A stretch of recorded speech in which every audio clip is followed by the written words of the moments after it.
Magandang araw mga bata. Ako si Teacher Hilda. Ako ang inyong magiging guro ngayong araw na ito. So, sino ang pwedeng mag-lead ng prayer para tayo ay makapag-pray? Okay, si Abdul, punta ka na dito sa harap para tayo ay makapag-pray. Okay, amen. Pwede niyo bang pulutin ang mga basurahan at pakiayos na ang inyong upuan? Okay, very good. So, meron ba? Pwede na kayong umupo. So, meron bang absent ngayong araw?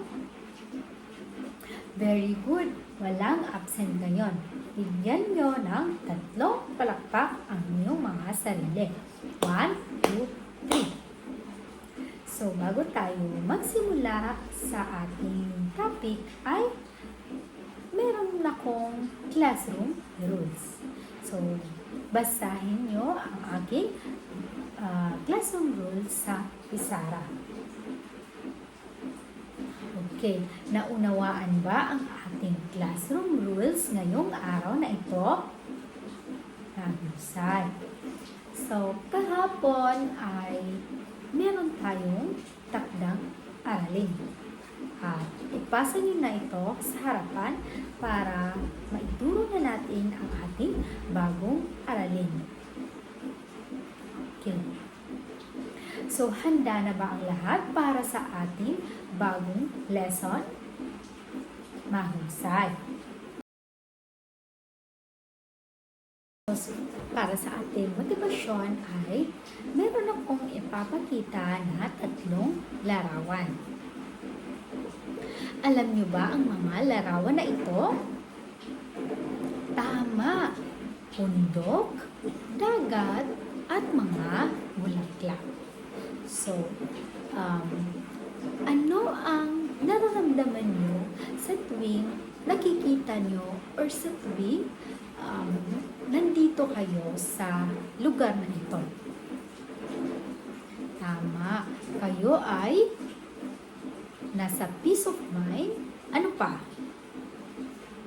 Tama. Maganda ang mga yan. So, sino ba ang lumikha ng mga ito? So, pag-uusapan natin yan ngayon. Meron akong ipapakita, meron akong babasahin na kwento para sa inyo. Ngayon ay babasahin ko ang kwento na saan ang lumikha. At pagkatapos ko basahin ang kwento na yan, ay meron akong mga tanong na ibibigay sa inyo.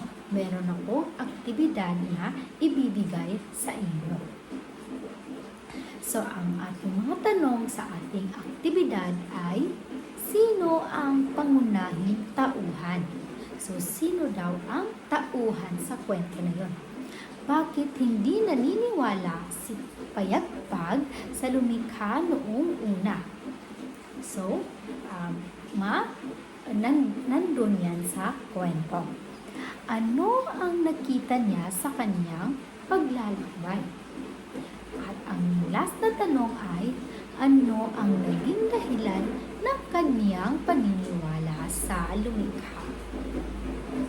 So, lahat ng yan ay malalaman natin sa kwentong ating babasahin.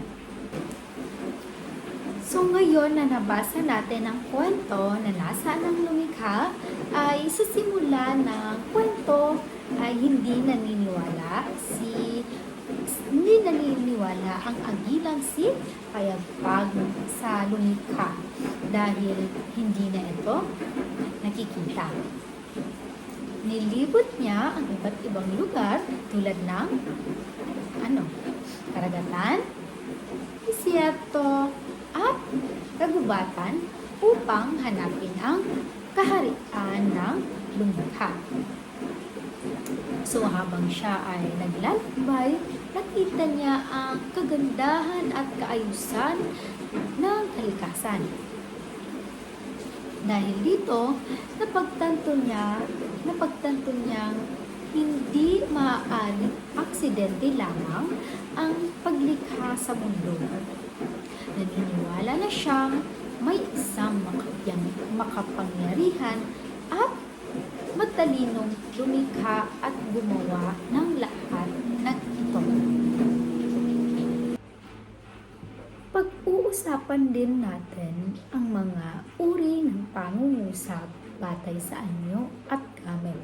Meron itong 5 uri. Una ay ang pasalaysay, patanong, pautos, pakiusap, at padamdam. So, pag-usapan muna natin ang pasalaysay. Pasalaysay ito ay nagsasaad ng impormasyon o pangyayari. Ibig sabihin nito ay yung normal na pagsasalita lang. Tulad ng halimbawa na napakaganda ng kalikasan.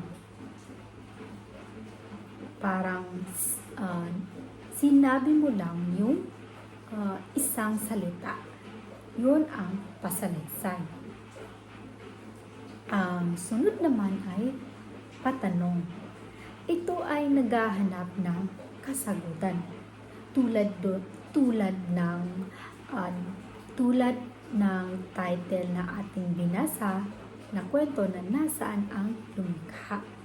Nasaan ang lumikha? Nagtatanong siya kung nasaan ang lumikha. So, yun ang patanong. Sunod naman ay pautos. Ito ay nagbibigay ng utos o panuto. Ang halimbawa rito ay pangalagaan natin ang kalikasan. Ibig sabihin ay inuutusan niya tayo na alagaan natin ang ating kalikasan. Ang pang-apat naman ay pakiusap. Ito ay magalang na paghiling. Ang halimbawa ay pakidiligan ang mga halaman. So, ito ay ang pakiusap ay nandyan ang salita na in English ay please, ay Tagalog naman ay pwede bang, pwede, ganon. So, ang panglima naman ay padamdam. Ibig sabihin ay ito yung ang padamdam ay ginagamit natin kapag tayo ay nagiging masaya or kapag tayo ay excited.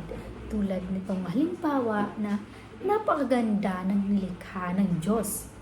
Parang namangha ka at parang naging excited ka sa pagsabi mo ng salitang yon. So, naunawaan ba ang ating lesson ngayong araw? Okay. So, naunawaan ba ang ating lesson ngayong araw? Okay. So, meron tayong aktibidad. So, bawat bubuo kayo ng 4 na grupo at tutukuyin nyo kung ang pangungusap ay pasalaysay. Kung yung 5 uri ng pangungusap na yung pasalaysay, patanong, pautos, pakiusap, at padamdam. Pagkatapos ay susulat kayo ng 5 halimbawa ng bawat uri ng pangungusap. So, gagawin nyo yan na by group at ipapasa sa akin. So, naunawaan ba ang ating aktibidad? Okay. Ang buod ng aralin ito ay ang kwentong nasaan ang lumikha ay nagtuturo na ang kagandahan at kaayusan ng kalikasan ay nagpapakita ng kadakilaan ang lumikha. Dahil dito, mahalagaan at pangalagaan ang kalikasang bilang biyaya. At sa aralin din ito ay natutunan din natin ang 5 uri ng pangungusap batay sa gamit. Batay sa gamit ang pasalaysay, patanong, pautos, pakiusap at padamdam na mahalaga sa malinaw at wastong pakikipagkomunikasyon sa ibang tao. Yun lamang po at maraming salamat.